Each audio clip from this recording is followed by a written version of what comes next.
Before we dive into the story, drop a comment and tell us where you're watching from.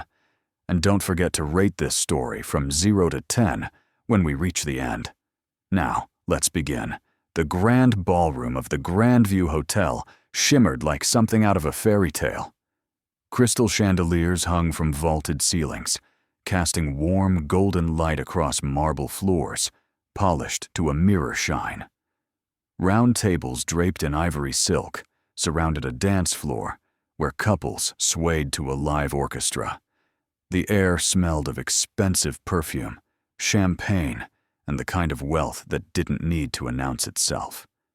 Madison Cole stood near the entrance, clutching her small purse like a life raft, feeling completely and utterly out of place. Her simple black dress, borrowed from her roommate, suddenly felt 2 seasons out of style. The heels pinched her toes. She'd come as a +1 for her college friend, who worked in event planning. But that friend had disappeared into the chaos of coordinating the gala, leaving Madison stranded among Manhattan's elite. Alone? A woman's voice cut through Madison's thoughts. She turned to find an older woman in diamonds giving her a once-over, lips pursed in barely concealed judgment. "My date is around somewhere," Madison lied, forcing a polite smile. The woman's eyes lingered a beat too long before she turned away with a knowing smirk. Madison exhaled slowly, her cheeks burning. This was exactly why she avoided events like this. She didn't belong in this world of trust funds and country club memberships. She was a graduate student drowning in loan debt, living in a 5th-floor walk-up with unreliable heating. Just as Madison decided to escape to the bathroom for a breather, a commotion erupted near the bar. Raised voices, the sharp crack of impact. She turned instinctively, drawn like everyone else to the drama unfolding.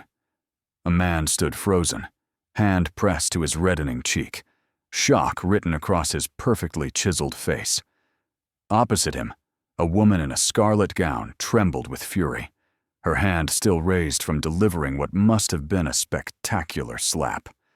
"You arrogant, self-centered bastard," the woman in red hissed, her voice carrying across the suddenly silent room. "You think you can buy anything, including me? We're done, Ethan, done!" She spun on her heel and stormed out, leaving the man, Ethan, standing alone as 300 pairs of eyes turned toward him. Whispers erupted like wildfire. "That's Ethan Cross." The Ethan Cross? Billionaire tech CEO. His family practically owns half of New York. Did she really just slap him in front of everyone? Madison watched, equal parts horrified and fascinated. The man, Ethan Cross, stood impossibly still. Tall, probably 6'3", with dark hair swept back, sharp jawline, and an expensive suit that probably cost more than her entire year's tuition. But it was his expression that caught her, not anger, not embarrassment, just a cold, calculating blankness like he'd already moved 3 steps ahead while everyone else gawked. Then his eyes swept the room and locked, for just a fraction of a second, on Madison. She felt her breath catch. Before she could process what that look meant, Ethan's phone buzzed audibly. He pulled it out, glanced at the screen, and his jaw tightened. Whatever message he'd received, it wasn't good. Madison turned away, ready to finally make her escape. She'd had enough drama for one night. But as she took 2 steps toward the exit, a hand closed firmly around her wrist. She spun, startled, and found herself face to face with Ethan Cross. Up close, he was even more intimidating. Those eyes, ice blue and piercing, assessed her in a single sweep. His grip wasn't painful, but it was unrelenting. "What are you?" Madison started to protest, but he cut her off. "I need a favor."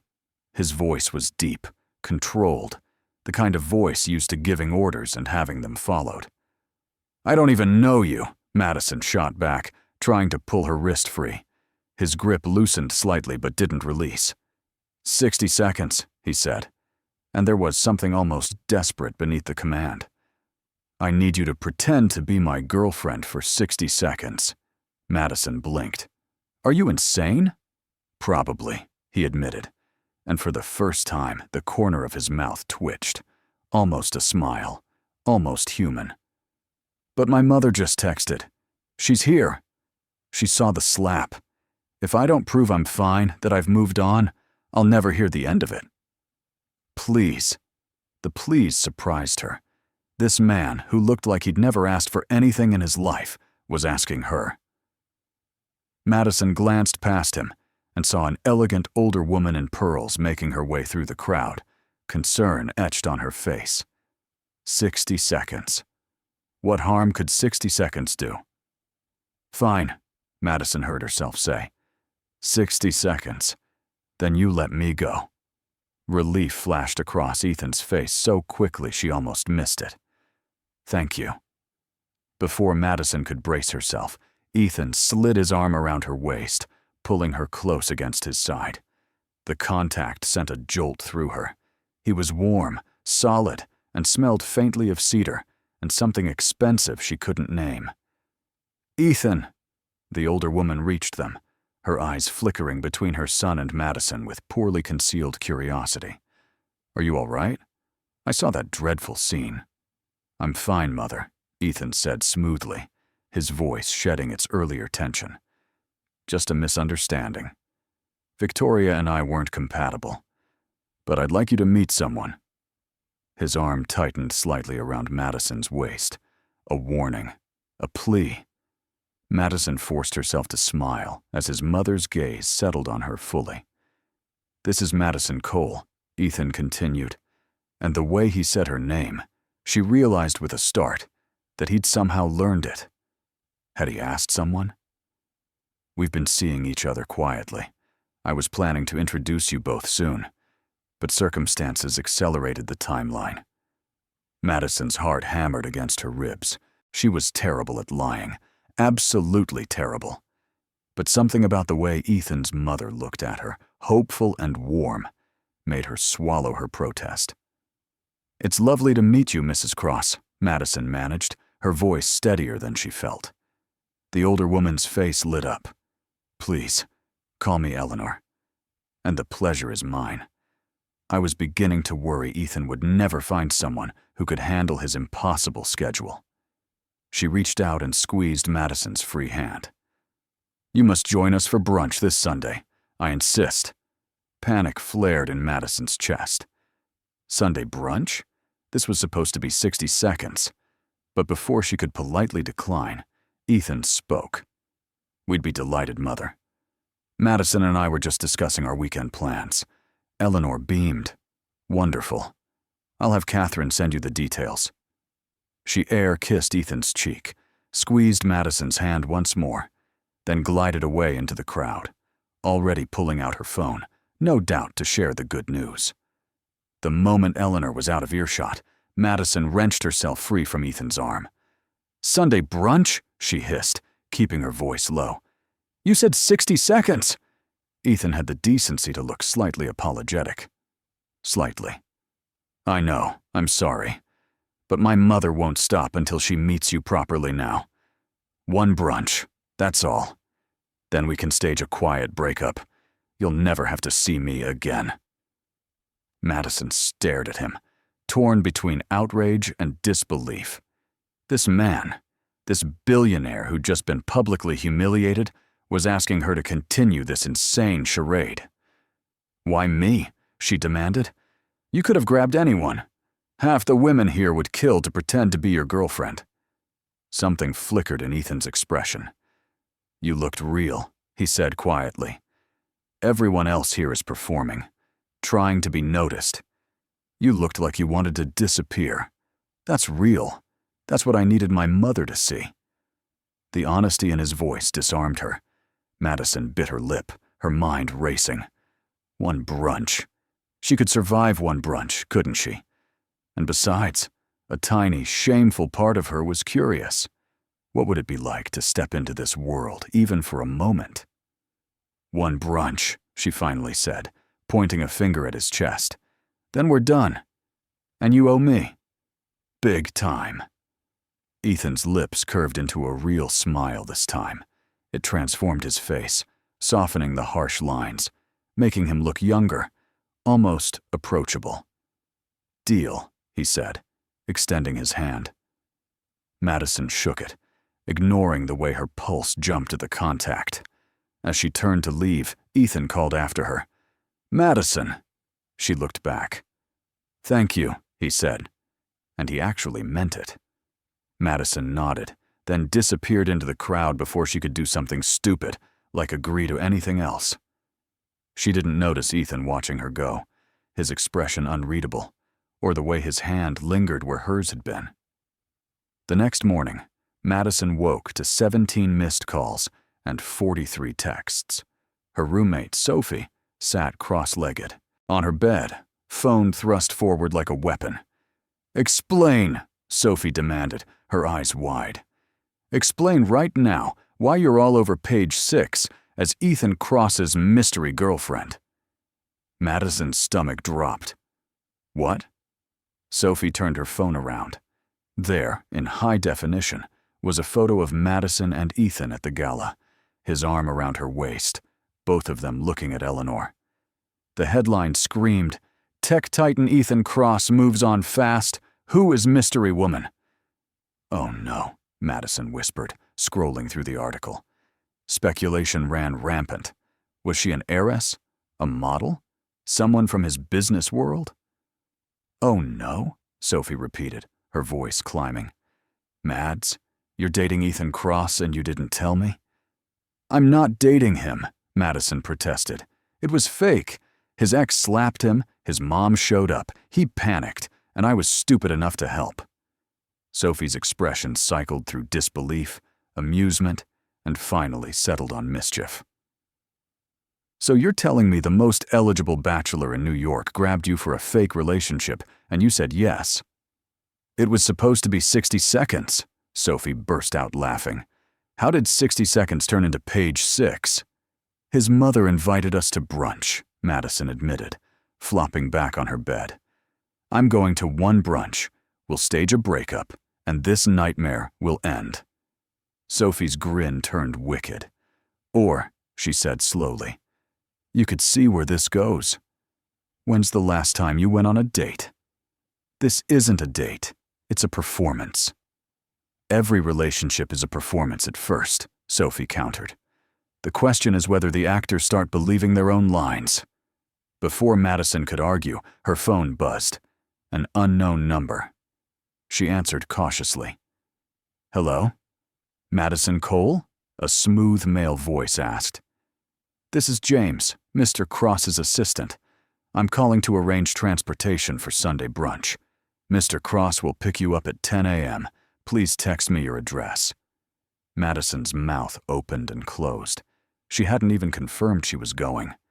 But something in James's tone suggested refusal wasn't an option in Ethan Cross's world. "Fine," she said. "I'll text you." "Excellent." Mr. Cross also wanted me to mention that the restaurant has a dress code. Business formal. If you need assistance with attire, I can arrange for a selection to be sent over. Madison's cheeks burned. Of course, her borrowed dress from last night wouldn't cut it. And this man was offering to dress her like a doll. "I can handle my own clothes, thanks," she said, more sharply than intended. There was a pause. "Of course. My apologies if I overstepped. Mr. Cross simply wanted to ensure you felt comfortable." The sincerity in James's voice made Madison feel guilty for snapping. "It's fine. I'll figure it out. Thank you." After she hung up, Sophie was already pulling open Madison's closet. "Okay, emergency shopping trip. You're not showing up to brunch with Eleanor Cross in anything from this disaster zone." "I don't have money for new clothes," Madison protested. Sophie waved her hand. "My credit card has been lonely. Consider it an early birthday present. We're getting you something that says, 'I'm classy enough for your son, but not trying too hard.'" Madison groaned, but let herself be dragged out the door. If she was going to survive Sunday, she needed all the help she could get. That night, as Madison hung her new dress, a simple but elegant navy sheath, in her closet, her phone buzzed again. Ethan Cross. I saw the article. I'm sorry.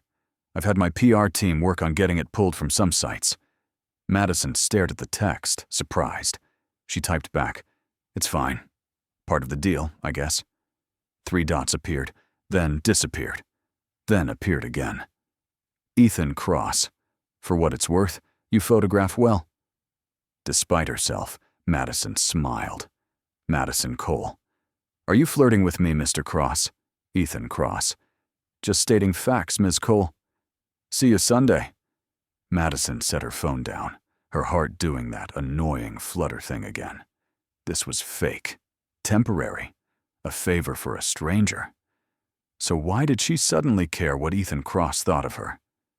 Outside her window, the city lights blazed, indifferent to the chaos unfolding in her small apartment. Sunday was 2 days away. 60 seconds had turned into a media storm. Madison had a feeling this was only the beginning. Sunday morning arrived with unseasonably warm sunshine, and Madison's nerves stretched to their breaking point. She'd changed outfits 3 times, finally settling on the navy dress Sophie had bullied her into buying. It fit perfectly, hugging her curves without being too revealing, the hemline hitting just above her knees. She paired it with simple pearl earrings her grandmother had left her, and nude heels that hopefully wouldn't betray her by causing a stumble. At exactly 10 a.m., her phone buzzed. He's here, Sophie mouthed from the window, her eyes wide. Madison grabbed her purse, took one last steadying breath, and headed downstairs. The black Mercedes idling in front of her building looked absurdly out of place among the dented sedans and delivery trucks. The driver, an older man in a crisp uniform, stepped out and opened the back door. Ms. Cole? He greeted with a respectful nod. Madison slid inside and found Ethan waiting. He wore a charcoal gray suit, no tie, the top button of his white shirt undone. Casual elegance. He looked up from his phone, and for a moment, something flickered in his eyes. Surprise? Appreciation? You look beautiful, he said, and it didn't sound like a line. It sounded honest. Thanks, Madison managed, her cheeks warming. You clean up okay yourself. The corner of his mouth lifted. As the car pulled into traffic, Ethan shifted to face her. Ground rules, he said. My mother is perceptive. She'll ask questions. We need a story. Madison nodded, her stomach twisting. How did we meet? Charity event, Ethan said. 3 months ago. Art gallery. You were there covering it for a blog. I don't write for a blog. She doesn't know that. Madison frowned. I'm not comfortable lying more than necessary. Ethan studied her. All right. The truth, then, slightly adjusted. We met at an event. You're a graduate student. Communications. We started talking, exchanged numbers. Things developed quietly because I value privacy. It was close enough to the truth that Madison could work with it. What about the slap? Victoria and I were never serious. She wanted something I couldn't give. We ended things. The slap was her dramatic exit. His voice was flat, but Madison caught the tension underneath. What couldn't you give her? The question slipped out before she could stop it. Ethan's gaze met hers, unreadable. Myself, he said quietly. I'm not good at letting people in. The vulnerability in those words surprised her. This wasn't the cold CEO from the tabloids. This was someone who'd built walls so high he'd forgotten how to dismantle them. Then why fake a relationship? Madison asked softly. Why not just tell your mother you need time? Because Eleanor Cross doesn't understand time, Ethan said with a rueful smile. She understands results. And after my father died 2 years ago, she's convinced my happiness is her responsibility. If I tell her I need time, she'll spend that time parading eligible women in front of me until I crack. Madison felt an unexpected pang of sympathy. That sounds exhausting. It is. The car pulled up to a restaurant Madison recognized from magazines. Le Ciel, perched on the 50th floor of a glass tower, exclusive enough that reservations required connections she'd never have. Inside, they were escorted to a private room with floor-to-ceiling windows overlooking Central Park. Eleanor was already there, radiant in a pale pink suit. And beside her sat a man Madison hadn't anticipated. He was younger than Ethan, maybe late 20s, with the same dark hair and sharp features, but his eyes held warmth where Ethan's held ice. "Madison!" Eleanor rose, embracing her like they were old friends. "You look absolutely lovely. I want you to meet Ethan's brother, Noah." Noah extended his hand, his smile genuine. "So you're the woman who's managed to crack my brother's fortress. I'm impressed." Madison shook his hand, caught off guard by his easy charm. "I don't know about cracking anything. We're just enjoying getting to know each other." "Enjoying?" Noah's grin widened. "Ethan doesn't enjoy anything except quarterly earnings reports." "Noah," Ethan's voice carried a warning. "What?" "I'm complimenting you. It takes someone special to make you human." The brunch unfolded with surprising ease. Eleanor asked questions, but they were gentle, genuinely curious. What was Madison studying? Where did she grow up? What did she think of New York? Madison found herself relaxing, answering honestly, even laughing at Noah's stories about Ethan's college days. He once spent 72 hours coding a program just to prove a professor wrong, Noah recounted. Didn't sleep, didn't eat, just pure stubborn brilliance. "Sounds about right," Madison said, glancing at Ethan. He met her eyes, and she saw the faintest hint of embarrassment. "I don't like being wrong," he admitted. "Shocking," Madison teased, and Noah burst out laughing. Eleanor watched them, her expression soft. "You're good for him," she said to Madison. "I haven't seen Ethan smile this much in years." Guilt twisted in Madison's stomach. This wasn't real.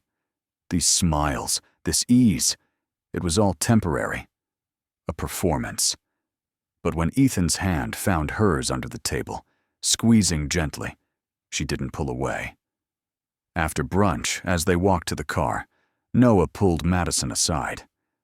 "Can I give you some advice?" he asked, his voice low. Madison nodded, wary. "My brother's an idiot when it comes to emotions," Noah said bluntly. "But he's not cruel. If he's brought you into his life, even in whatever capacity this is, it means something. Don't let him self-sabotage. Push back." Madison blinked. "What makes you think?" "I saw the article," Noah interrupted gently. "I also saw the timeline. 3 months ago, Ethan was still with Victoria. So either he's a cheater, which he's not, or this started more recently than you're both claiming." Madison's heart sank. "Noah," he held up a hand. "I don't care about the details. Real or fake, you make him lighter. That's enough for me. Just don't hurt him, okay? He's had enough of that." Before Madison could respond, Noah walked away, leaving her standing on the sidewalk, shaken. In the car, Ethan noticed her silence. What did Noah say? Madison hesitated. "That you're an idiot with emotions." Ethan huffed a laugh. "He's not wrong." "He also said not to hurt you," Madison added quietly. Ethan's expression shuddered. "This is fake, Madison. You can't hurt something that isn't real." But the way he said it, the careful control in his voice, made Madison wonder if he was trying to convince her or himself. The next 2 weeks passed in a blur. What was supposed to be one brunch snowballed into a series of appearances, a gallery opening, a charity dinner, a weekend sailing trip with Eleanor and Noah. Each time Ethan would text, apologetic but insistent. "My mother's asking. Just one more."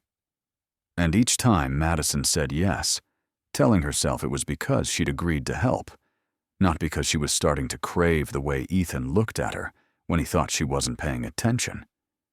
They fell into a rhythm. Ethan would pick her up. They'd review their story in the car, transform into the perfect couple for whoever was watching, then retreat into careful distance the moment they were alone. Except the distance was shrinking. At the gallery opening, Ethan's hand had rested on her lower back longer than necessary. At the charity dinner, when an older man made an inappropriate comment about Madison's dress, Ethan's expression had turned glacial. His response so cutting, the man had stammered an apology and fled. And during the sailing trip, when Madison lost her balance on the deck, Ethan had caught her, his arms strong and steady, and for a moment, neither of them had moved, the wind whipping around them, his face inches from hers. "You okay?" he'd asked, his voice rough. "Yeah," she'd whispered, but her heart had been pounding for reasons that had nothing to do with almost falling. Now, sitting in her apartment on a Tuesday night, Madison stared at her laptop screen. She'd been trying to work on her thesis for an hour, but her mind kept drifting. Her phone buzzed. "Ethan Cross. Are you free Thursday?" Madison Cole. Define free. Ethan Cross. Not obligated to attend a tedious corporate function with me. Madison smiled despite herself. Madison Cole. That's a terrible sales pitch. Ethan Cross. I'll make it worth your while. Madison Cole. How? 3 dots appeared and disappeared several times. Then her phone rang. She answered, her pulse quickening at the sound of his voice. "Have you ever been to Montauk?" Ethan asked. "The beach town?" "No, why?" "I have a house there. Small, private. No cameras, no performances. I thought maybe we could both use a break from the city. Just for a day." Madison's breath caught. A whole day. Alone. No pretense. It felt like crossing a line. "Ethan, I don't think—" "As friends," he interrupted quickly. "Or co-conspirators. Whatever you want to call this. He paused, and she heard him exhale. "I'd like to spend time with you when we're not acting." The honesty in his voice undid her. "Thursday," Madison said. "I have classes until 3. I'll pick you up at 4. That Thursday, Madison told Sophie she was going to the library. The lie tasted sour, but she wasn't ready to explain what she didn't understand herself. The drive to Montauk took 2 hours. Ethan drove himself. No driver. No entourage. He'd swapped his usual suit for dark jeans and a navy sweater, sleeves pushed up to his elbows. He looked younger, more relaxed. They talked about inconsequential things at first. Music preferences, favorite foods. Madison learned he could cook, that he'd spent a summer in Italy learning from his mother's family, that his favorite meal was something simple. Pasta with olive oil and garlic, eaten at midnight when the world was quiet. "You're not what I expected," Madison admitted as the city gave way to coastal highway. Ethan glanced at her. "What did you expect?" "I don't know. More arrogance. More of the cold CEO everyone writes about." "That's armor," Ethan said quietly. "When you're responsible for 10,000 employees, when every decision you make affects lives, you can't afford to be soft. But it's exhausting, pretending nothing touches you." "So why let me see past it?" Madison asked.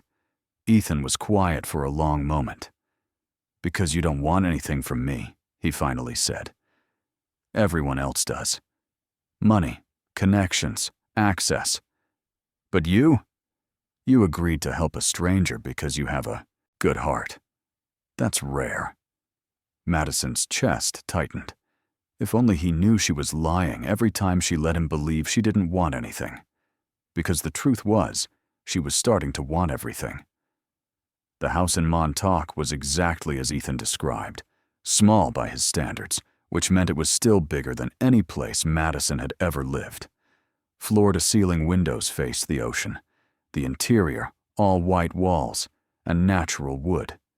Simple and beautiful.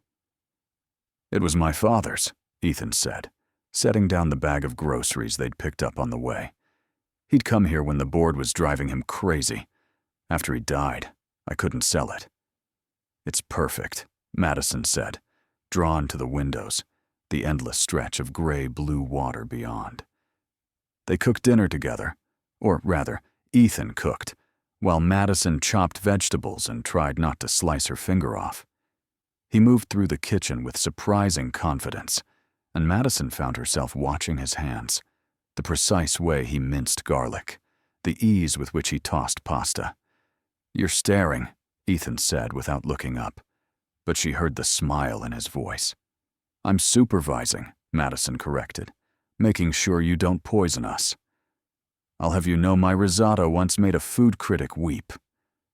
Tears of joy or food poisoning? Ethan pointed his wooden spoon at her in mock threat. "Keep it up, and I'll make you do the dishes." They ate on the deck, wrapped in blankets as the sun set, painting the sky in shades of orange and pink. The pasta was, annoyingly, the best Madison had ever tasted. "Okay, the food critic was right," she admitted. "This is incredible." Ethan's smile was pure satisfaction. "Told you." As the sky darkened and stars began to appear, they stayed outside, the sound of waves filling the comfortable silence between them. "Can I ask you something?" Madison said eventually. "Why did Victoria really slap you?" Ethan's jaw tightened.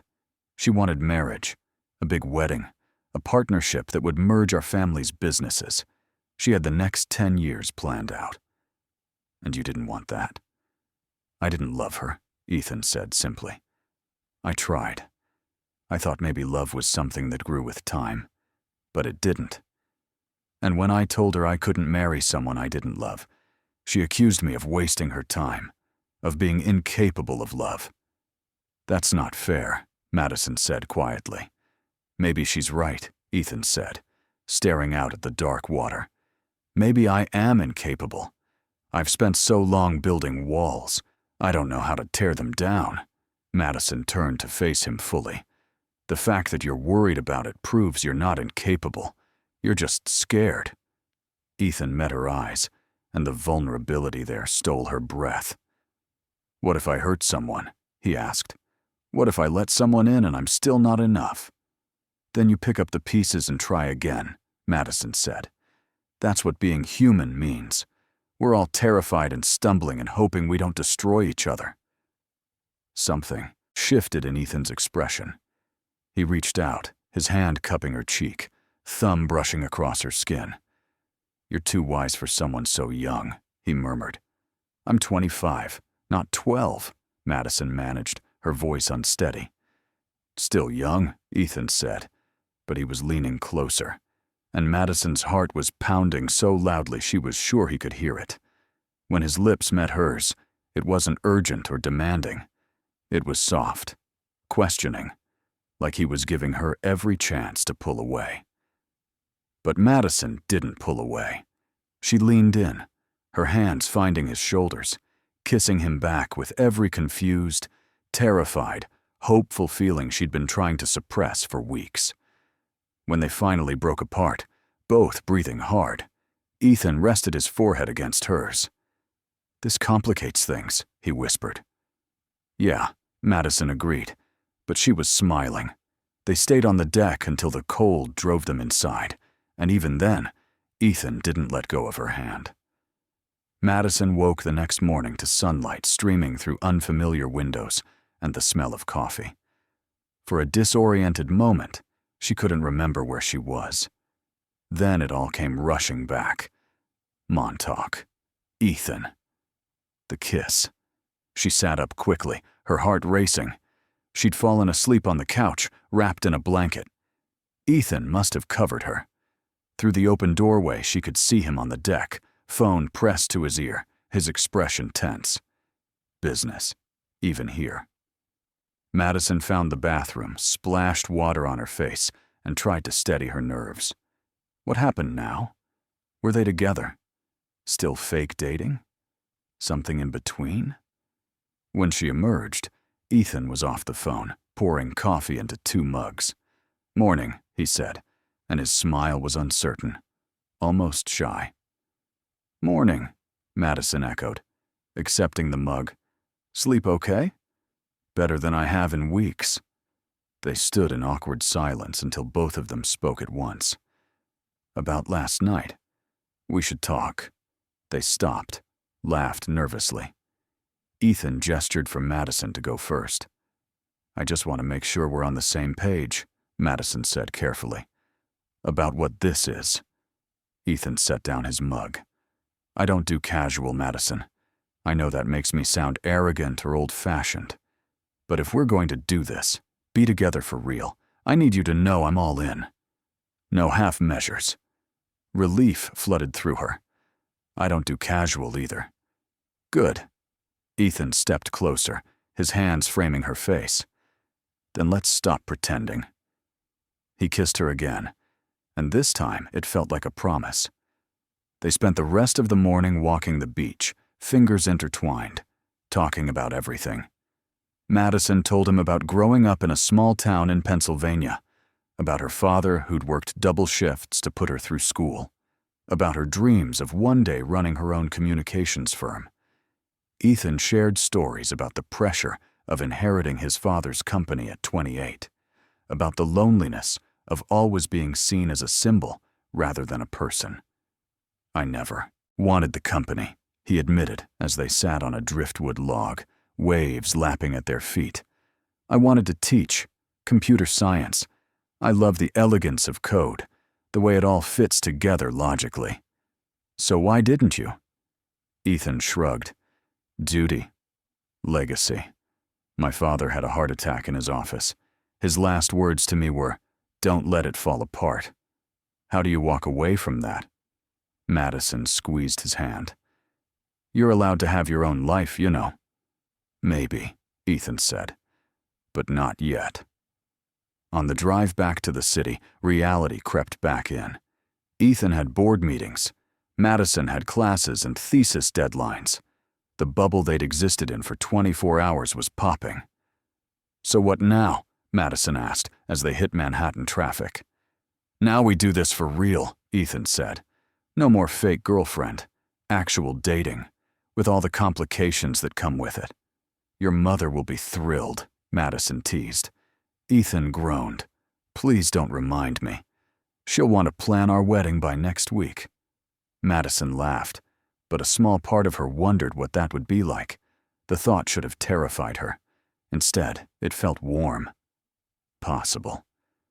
When Ethan dropped her off at her apartment, he walked her to the door despite her protests. "I'll call you tomorrow," he said. "We'll figure out schedules." "Okay." Madison was about to turn away when Ethan caught her hand, pulling her back for one more kiss. A couple walking by whistled and cheered. They broke apart, both flushing, and Madison hurried inside before she could combust from embarrassment. Sophie took one look at her face and screamed. "Oh my God! You slept with him!" "I didn't," Madison protested, but she was grinning. "We just talked and kissed. A lot." "I knew it," Sophie crowed. "I knew the fake relationship would turn real. This is like every romance novel ever." Madison flopped onto the couch, her entire body buzzing. "Soph, what if I'm in over my head? He's Ethan Cross.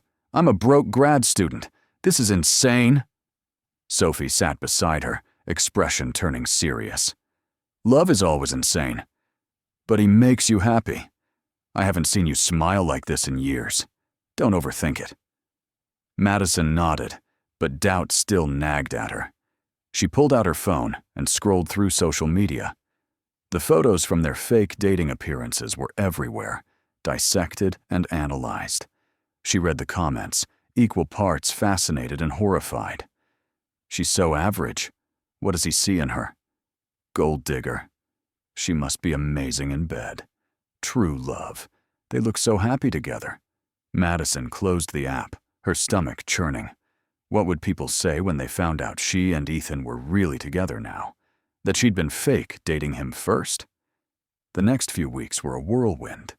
Ethan integrated her into his life with a determination that was both flattering and overwhelming. Dinners at upscale restaurants, quiet nights at his penthouse, meet the team events at his company. Madison met his executives, his closest friends, even his childhood nanny who hugged her and declared she had kind eyes. Eleanor was, predictably, over the moon. She invited Madison to a spa day, then shopping, then a weekend at the family's estate in the Hamptons. "I always wanted a daughter," Eleanor confided as they walked through her rose garden. "Noah and Ethan are wonderful, but they don't appreciate flowers or good gossip." Madison laughed, charmed despite herself. She was falling for Ethan's whole family, not just him. But the demands were mounting. Between classes, thesis work, and spending time with Ethan, Madison barely slept. She started missing deadlines, skipping study groups. Her advisor called her in, concerned. "Madison, your work is slipping," Professor Chin said gently. "Is everything all right?" "I'm fine," Madison lied. "Just busy." "You're one of my best students. Don't throw away your future for distractions." Madison nodded, guilt weighing on her. That night, Ethan noticed her distraction during dinner. "What's wrong?" Madison poked at her pasta. "My advisor thinks I'm throwing away my future." Ethan set down his fork. "Because of me." "I didn't say that." "You didn't have to." He reached across the table, taking her hand. "Madison, your education comes first. Always. If I'm taking too much of your time—" "You're not," Madison interrupted. "I want to be with you. I just need to find balance." "Then let me help," Ethan said. "I'll back off on the public events, and if you need a quiet place to work, my penthouse office is yours. No distractions, I promise." Madison smiled gratefully. The following Saturday, Madison was deep in research at Ethan's penthouse when Noah showed up unannounced. "Hey, stranger," he greeted, dropping onto the couch beside her. "I hear you've been demoted from fake girlfriend to real girlfriend. Congratulations or condolences?" Madison laughed. "A bit of both." Noah grinned, but his eyes were serious. "Can I be honest?" "Please." "Ethan's different with you. Happier. But he's also terrified. Our father put enormous pressure on him. Any woman he dates gets scrutinized as a potential weakness. People will come after you to get to him." Madison's chest tightened. "I can handle it." "I believe you," Noah said. "But I wanted you to know what you're signing up for. It's not just tabloids. It's business rivals, jealous exes, board members who think a girlfriend is a distraction. It's a lot." "Why are you telling me this?" Madison asked quietly. "Because I like you," Noah said simply. "And I don't want you blindsided." That night, when Ethan came home, Madison was quiet. He noticed immediately. "Noah stopped by," she admitted. "He warned me about the scrutiny." Ethan's expression darkened. "I'll talk to him." "No," Madison said quickly. "He was trying to help. And he's right, isn't he? Dating you means living under a microscope." Ethan pulled her into his arms. "I won't lie to you. It's difficult.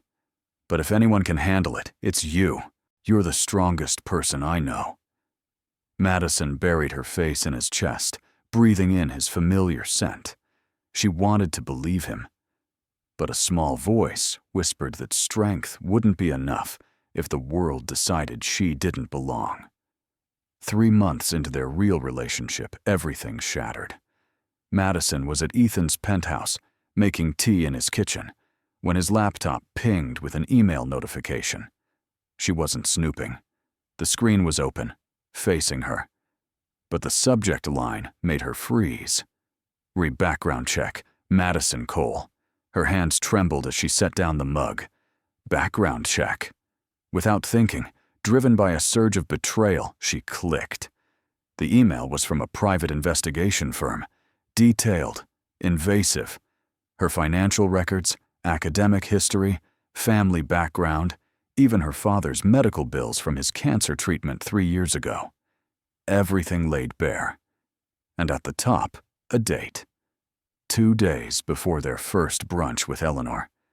Before Montauk. Before any of it was real. Ethan had investigated her, vetted her like a business acquisition. The front door opened. Ethan's voice called out, "Madison? You here?" She couldn't speak, couldn't breathe.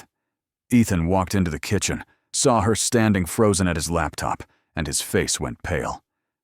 "Madison, you investigated me," she said, her voice hollow. "You had someone dig into my life. My family." Ethan's jaw tightened. "I can explain." "When?" Madison demanded, anger breaking through the numbness. "When did you do this?" He hesitated, and that hesitation told her everything. "Before our first brunch," he admitted. "It's standard procedure. Anyone who enters my inner circle gets vetted. For security." "Security," Madison's voice rose. "I'm your girlfriend, not a business merger." "You were a stranger I pulled into my life," Ethan shot back. "I had to make sure you weren't a threat, that you weren't using me." The words hit like a slap. "Using you? I helped you because you looked desperate. I didn't ask for any of this? And I'm supposed to just trust that?" Ethan's voice hardened, his walls slamming back up.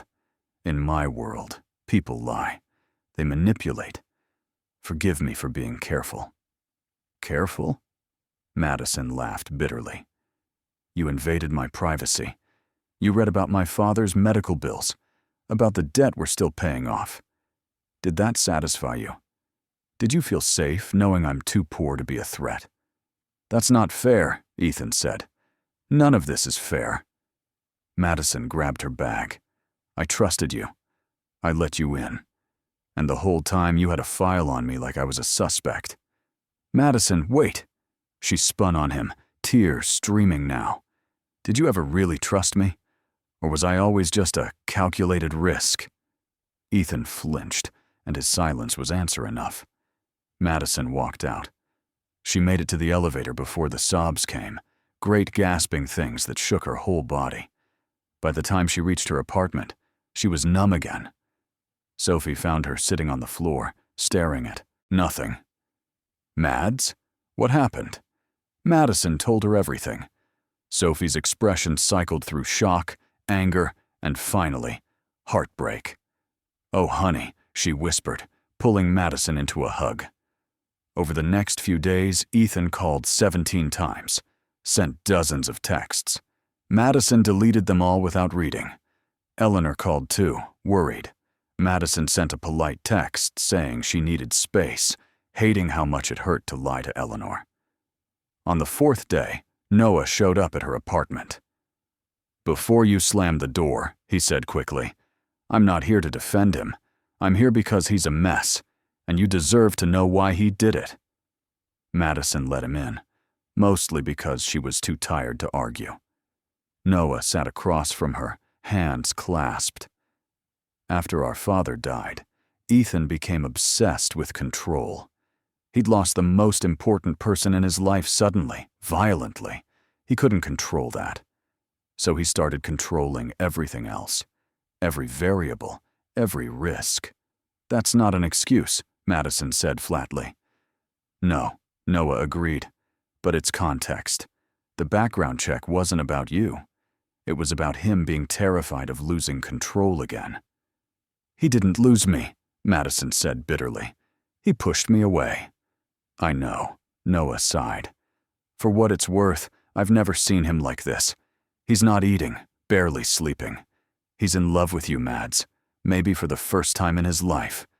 And he doesn't know how to fix what he broke." Madison's chest ached. "I don't know if I can trust him again." "Then don't," Noah said simply. "Not right away.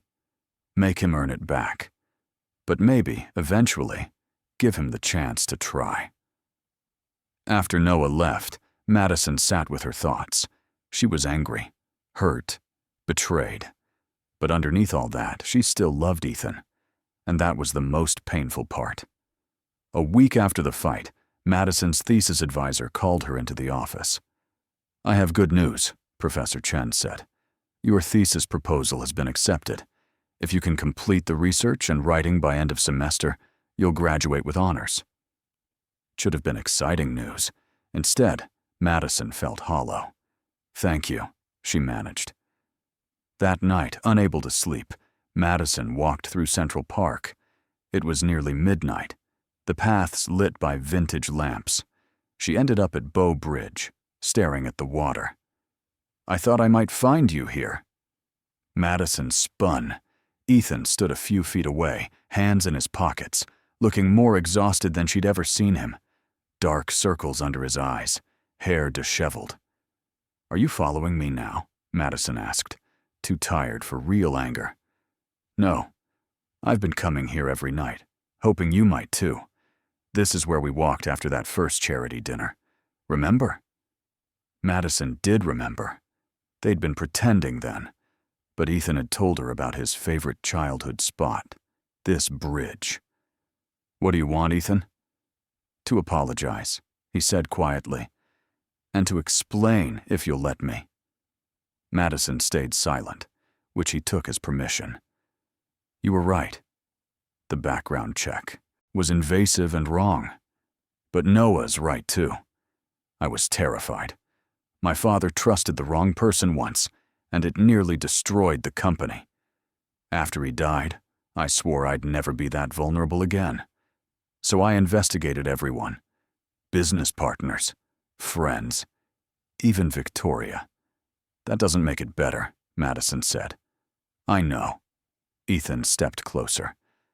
"But here's what I've realized this past week. Life without you is the loneliest I've ever been. Lonelier than after my father died. Because you saw past all my armor, and instead of using it against me, you just loved me anyway.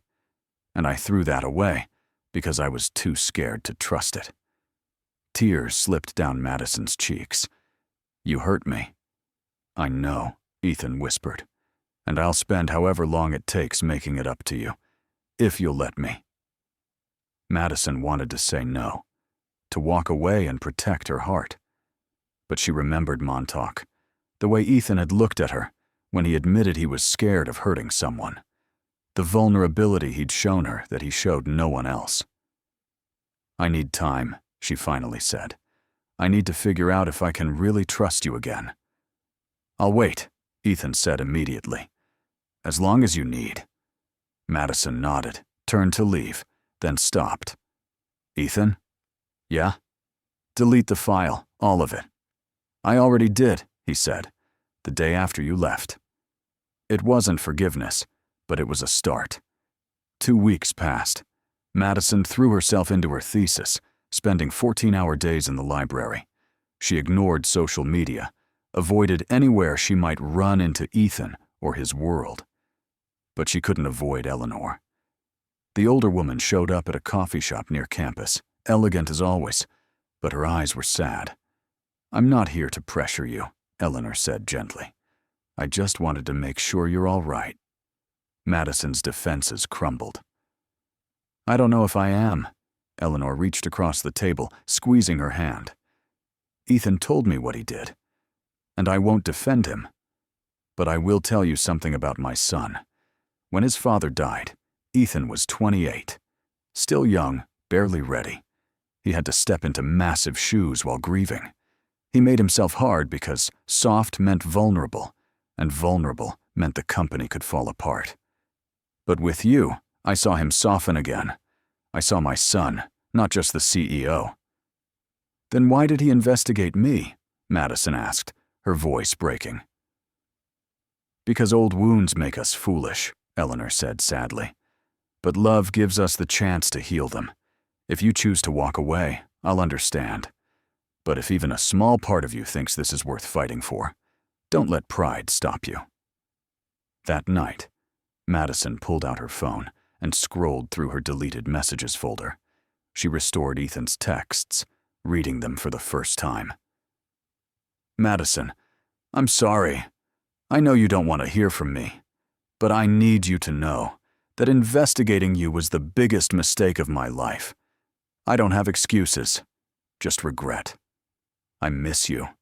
Not the performance version. The real you. The one who challenges me and makes me laugh and reminds me there's more to life than boardrooms. I understand if you hate me.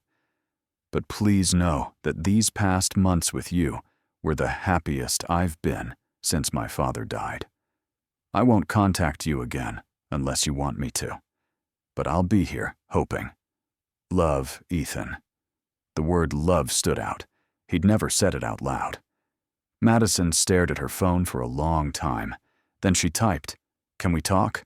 The response came in less than a minute. Anytime, anywhere. Madison Cole. Tomorrow. The park. Noon. Ethan Cross. I'll be there. Madison spent the next morning rehearsing what she'd say. But when she arrived at the park and saw Ethan waiting on a bench, looking nervous and hopeful and terrified all at once, every planned word evaporated. "Hi," she managed. "Hi," Ethan echoed, standing. "Thank you for coming." They walked in silence for a few minutes before Madison spoke. "I've been thinking about what you said, about being scared." "Madison, let me finish," she interrupted gently. "You're not the only one who's scared. I've been terrified since the day you kissed me. Terrified that I wasn't good enough for your world. That people would think I was using you. That I'd wake up and you'd realize I was just some broke grad student who didn't belong." Ethan stopped walking, turning to face her fully. "You're not—" "I know," Madison said. "Rationally, I know. But fear isn't rational. And here's what I realized. If I walk away because I'm scared of being hurt again, I'm doing the same thing you did. I'm choosing control over trust." Ethan's eyes shimmered. "So what are you saying?" Madison took a breath. "I'm saying I want to try again. But things have to change. No more investigations. No more secrets. If we're going to do this, we do it with complete honesty, even when it's uncomfortable." "Deal," Ethan said immediately. "Anything you need." "And I need you to trust me," Madison continued. "Really trust me. Not just say you do, but believe it. Can you do that?" Ethan was quiet for a moment, and Madison appreciated that he didn't rush to answer. "I want to," he finally said. "I'm not sure I know how, but I want to learn. Will you teach me?" Despite everything, Madison smiled. "That's the most honest thing you've ever said to me." Ethan stepped closer, his hands coming up to frame her face. "Then here's another honest thing. I love you, Madison Cole. I should have said it sooner. I should have shown it better. But I love you, and I'll spend however long it takes proving that you can trust me." Madison's tears spilled over. "I love you too. Even when I wanted to hate you, I couldn't." When Ethan kissed her, it felt different than before. Less desperate, more certain. Like they'd both jumped off a cliff and found each other on the way down. They spent the rest of the afternoon in the park, talking through everything. Ethan explained his therapy sessions, the work he was doing to address his control issues. Madison shared her fears about finishing her thesis, about what came after graduation. "I want you to have your own life," Ethan said. "Your own career, your own dreams, not just exist in orbit around mine." "What if our lives don't fit together?" Madison asked quietly. "Then we make them fit," Ethan said. "We compromise, we adjust. That's what partnerships are." Madison leaned against him, feeling lighter than she had in weeks. When they finally left the park, Ethan walked her home. At her building's entrance, he hesitated. "Can I see you tomorrow?" "You better," Madison said. "We have a lot of time to make up for." Ethan grinned, and it was the real smile, the one that transformed his whole face. "Same time?" "It's a date." As Madison headed upstairs, Sophie was waiting with wine and a knowing smile. So we're trying again," Madison said. "And this time, it's going to work." Sophie hugged her tight. I'm glad. You two are disgustingly perfect together. Over the next month, Madison and Ethan rebuilt their relationship brick by careful brick. They went on actual dates now, movie nights at her apartment, cooking lessons at his place, a weekend trip to visit Madison's father in Pennsylvania, where Ethan charmed her dad with stories about coding and promised to help with the medical bills, no strings attached. I like him, her father said after Ethan stepped outside to take a call. He looks at you like you hung the moon. Madison's chest warmed. He's pretty special. Then don't let fear win, her father advised. Your mother and I had nothing when we started, just love and stubbornness. Sometimes that's enough. Madison's thesis was coming together, too. With Ethan's quiet support and space to work, she finished her research and began writing. Professor Chen called her work exceptional, and Madison felt pride swell in her chest. She was doing this, building a life on her own terms. One evening, Ethan surprised her with dinner at Le Ciel, the same restaurant where they'd had brunch with Eleanor and Noah months ago. Feeling nostalgic? Madison teased as they were led to a private table. Something like that, Ethan said, but he seemed nervous. After they'd ordered, Ethan took her hand across the table. Madison, these past months have been the best of my life. Even with the mistakes and the fights, I've never been happier. Madison squeezed his fingers. Me too. I know you're graduating soon, Ethan continued, and I know you're thinking about what comes next. Job offers, career paths, all of it. I am, Madison admitted. She'd been putting off the conversation, nervous about how their futures would align. I have a proposition, Ethan said, and Madison's heart sank slightly. A proposition sounded so clinical. My company is launching a new communications division. We need someone to lead it. Someone brilliant, creative, and not afraid to challenge me. He paused. I want it to be you. Madison blinked. Ethan, before you say no, hear me out. This isn't charity. This isn't me trying to keep you close. This is me recognizing talent.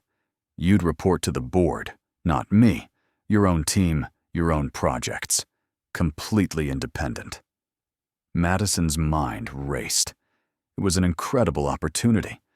But working for Ethan's company? I need to think about it, she said carefully. Of course, Ethan said immediately. No pressure. But Madison? Yeah. Whatever you decide, it doesn't change us. If you take a job across the country, I'll make it work. Your happiness matters more than proximity. Madison's eyes stung. How did I get so lucky? I'm pretty sure I'm the lucky one, Ethan said softly. That night, lying in Ethan's arms, Madison thought about the offer. The scared part of her wanted to refuse, to prove she could succeed independently. But the brave part whispered that maybe accepting help wasn't weakness. Maybe it was trust. Madison accepted the job, not because Ethan offered it, but because after researching the role and interviewing with the board, she realized it was exactly what she wanted. A chance to build something from the ground up, to shape communication strategy for a company making real impact. Her first day was both thrilling and terrifying. Ethan had kept his promise. She reported to the CFO, not him. But the whispers followed her through the halls. That's Cross's girlfriend. She only got the job because she's sleeping with the boss. Madison held her head high, determined to prove them wrong.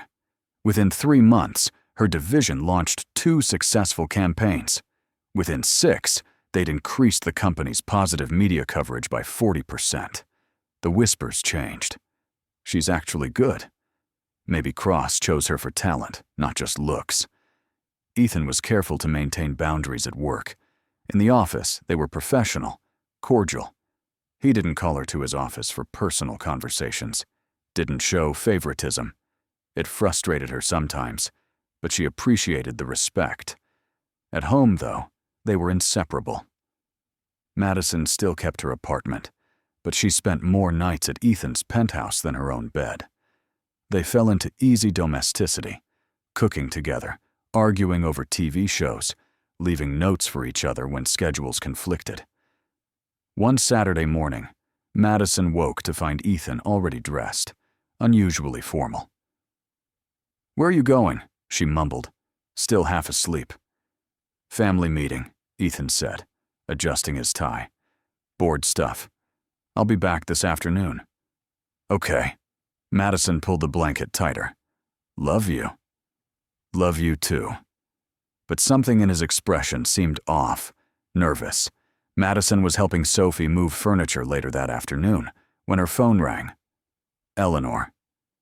"Madison, dear, are you free? I'd love to have you over for tea." It wasn't unusual.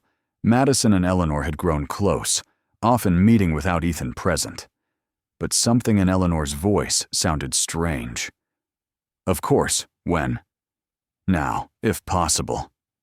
Madison drove to the Cross Estate, a sprawling property in Westchester. Eleanor greeted her warmly, but as they settled in the garden with tea, the older woman's hands trembled slightly. "Eleanor, what's wrong?" Madison asked. Eleanor set down her cup.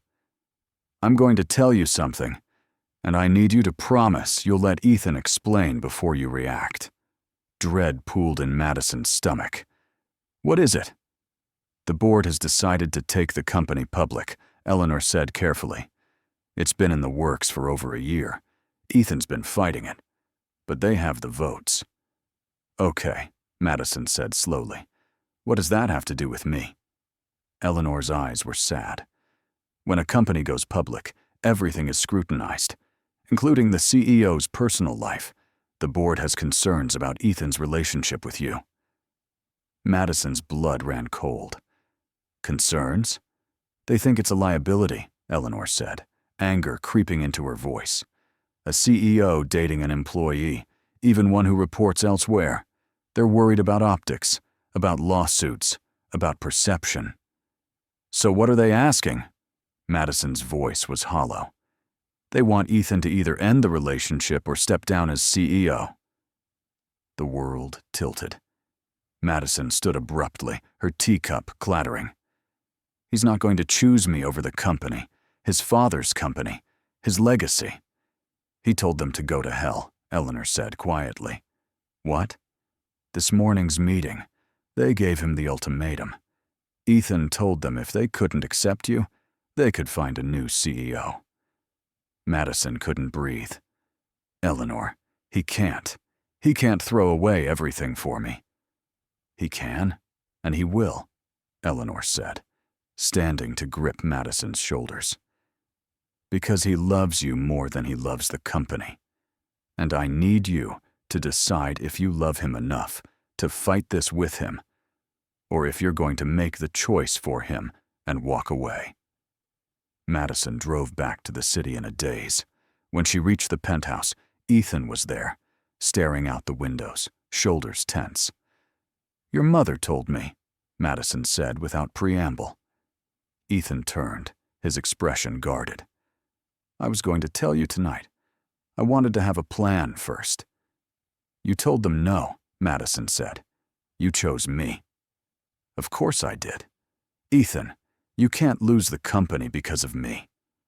"I'm not losing it," Ethan said firmly. "I'm setting terms. If they can't accept that I'm allowed to have a personal life, then I don't want to lead them." "But your father would want me to be happy," Ethan interrupted. "He'd want me to have what he had with my mother, a partner, real love, not some sterile existence where I sacrifice everything for a company that demands I be alone." Madison's eyes filled. "What if they don't back down?" "Then I walk," Ethan said simply. "I'll start something new. Or I'll teach, like I always wanted. But I won't give you up, not for them, not for anyone." Madison crossed the room, wrapping her arms around him. "You're an idiot," she whispered. "I know," Ethan said, holding her tight. "But I'm your idiot." They stood like that for a long time, drawing strength from each other. The next week was brutal. The board leaked the story to the press. Tabloids ran wild. Tech CEO chooses girlfriend over company. Madison Cole, homewrecker or true love?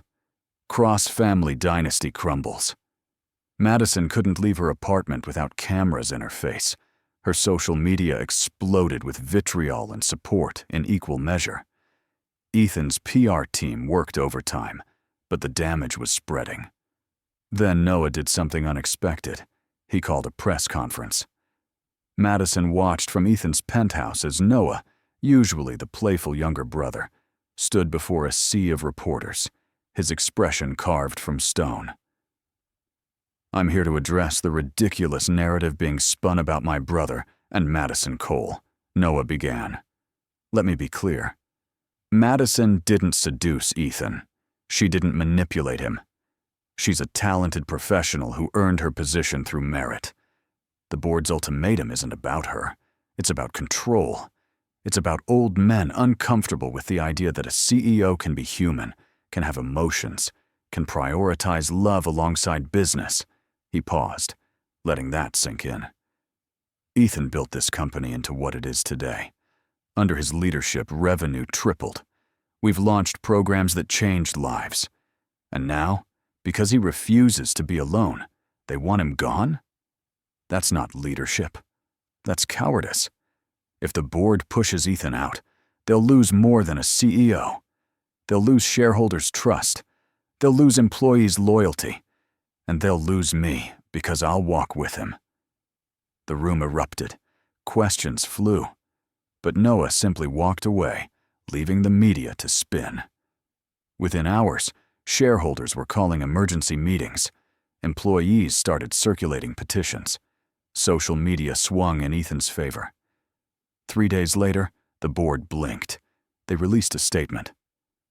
After careful consideration, the board recognizes that Mr. Cross's personal life does not impact his professional capabilities. We look forward to continuing under his exemplary leadership as we navigate going public. Ethan stared at the statement on his phone, then looked at Madison, who'd been staying with him through the chaos. "We won," he said, sounding almost disbelieving. "Noah won," Madison corrected. "Remind me to buy him something really expensive." Ethan laughed, and the sound was filled with relief and joy and exhaustion. That night, they celebrated quietly. Just the two of them, take-out Chinese food and bad television. Normal. Perfect. "I have something for you," Ethan said during a commercial break. He handed Madison a small box. She opened it to find a key. "Is this—" "To the penthouse," Ethan confirmed. "I know you still have your apartment. I'm not asking you to move in officially, but I want you to know you always have a place here. That this is your home too, whenever you want it." Madison turned the key over in her palm, overwhelmed. "Thank you," she whispered. "Thank you for fighting for us," Ethan said. "I know this past week was hell. You could have walked away." "I thought about it," Madison admitted, "for like 5 minutes. Then I remembered I'm stubborn, and I don't let other people make my choices for me." Ethan kissed her softly. "I love you're stubborn." "Good," Madison said, "because you're stuck with it." As they settled back into the couch, Madison felt something shift. They'd survived the worst. The investigations, the betrayals, the public scrutiny, and they'd come through it together, stronger. Whatever came next, she knew they could handle it. Together. 6 months later, Madison stood in front of her bathroom mirror, staring at the small velvet box hidden in her medicine cabinet. Inside was a tie clip, simple but elegant, engraved with coordinates. The spot where they'd first kissed in Montauk. She'd been planning to give it to Ethan tonight, their 1-year anniversary of being officially together, when he wasn't pretending and she wasn't investigating. But now her hands were shaking, and she couldn't figure out why she was so nervous. It was just a gift.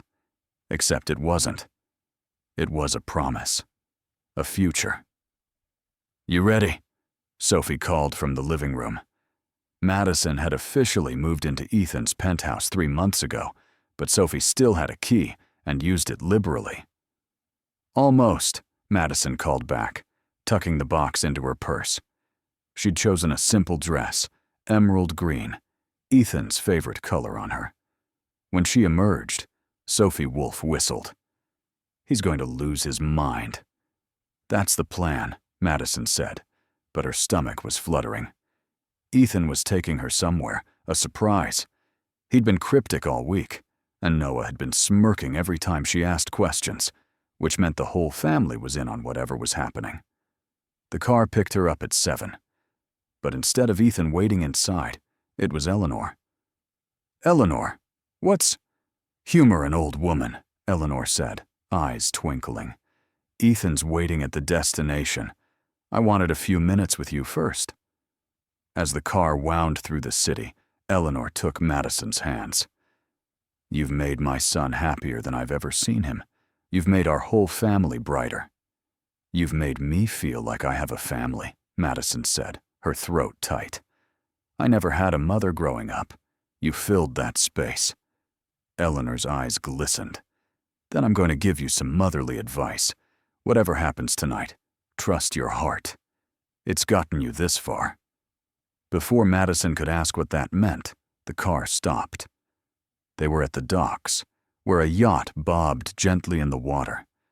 Ethan stood at the gangway, devastatingly handsome in a dark suit, holding a single white rose. "Hi," Madison breathed as she approached. "Hi," Ethan said, his voice rough with emotion. He offered his arm, and Madison took it, letting him guide her onto the yacht. It was just the two of them, she realized. No crew, no other passengers. Just candles lining the deck and soft music playing from hidden speakers. As the yacht pulled away from the dock, Manhattan's skyline glittering behind them, Ethan led Madison to the bow. "1 year ago," he said quietly, "I grabbed a stranger's wrist and asked her to pretend to be my girlfriend for 60 seconds. 60 seconds, Madison echoed, smiling at the memory. "I was so annoyed with you." "I know." Ethan turned to face her fully.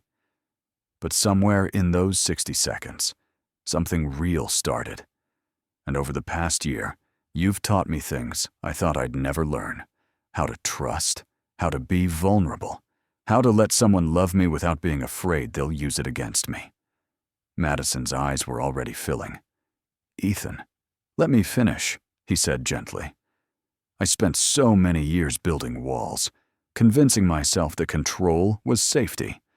And then you walked into my life, challenged me at every turn, and made me realize that love isn't about control. It's about trust. It's about choosing someone every day, even when it's scary." He reached into his pocket, and Madison's breath caught as he pulled out a small box. "Madison Cole, you've been my fake girlfriend, my real girlfriend, my partner, my best friend. I want you to be my wife." He opened the box, revealing a ring that caught the candlelight. Simple, elegant, a single diamond on a platinum band. "Will you marry me?" Madison was crying fully now, her hands shaking as they came up to cover her mouth. 1,000 thoughts rushed through her mind. The night they met. Montauk. The fights. The makeups. The way he'd fought for her against his own board. The way she'd chosen him again and again. "Yes," she whispered. Then louder. "Yes." Ethan's face broke into the biggest smile she'd ever seen. His hands trembled slightly as he slid the ring onto her finger. And then he was kissing her. And Madison was laughing and crying simultaneously. When they finally broke apart, both breathless, Madison remembered her own gift. "Wait, I have something for you too." She fumbled in her purse, pulling out the velvet box. Ethan opened it, and his expression softened. "Montauk." "The coordinates of our first kiss," Madison confirmed, "where it stopped being pretend." Ethan immediately replaced his current tie clip with the new one. I'm never taking this off. The yacht circled Manhattan as they celebrated. They called their families. Madison FaceTimed Sophie, who screamed so loudly the phone speakers distorted. Eleanor and Noah appeared on the dock as they returned, both beaming. Noah hugged Madison tight. "Welcome to the family, officially." "Officially," Madison repeated, the word tasting sweet. Over the next few months, wedding planning consumed their lives. Eleanor wanted a big society wedding. Madison wanted something intimate. They compromised. A ceremony at the estate gardens, 200 guests, elegant but not ostentatious. Madison's father walked her down the aisle on a perfect June day, the sun filtering through the trees, white roses everywhere. And when Ethan turned to watch her approach, his eyes shining with unshed tears, Madison knew with absolute certainty that she'd made the right choice. Every choice, from that first 60 seconds to this moment. They wrote their own vows. Ethan promised to always choose her, to trust her, to build a life where they both could grow. Madison promised to challenge him, to love him even when he was difficult, to be his partner in every sense. When the officiant pronounced them married and Ethan kissed her, the crowd erupted in applause. But Madison only heard the beating of her own heart, synchronized perfectly with his. At the reception, they had their first dance to a slowed-down version of the song that had played at the gala where they'd met. "Who knew that the worst night of my life would lead to the best?" Ethan murmured against her hair. "It wasn't 60 seconds, Madison said. "It was fate." "Do you believe in fate?"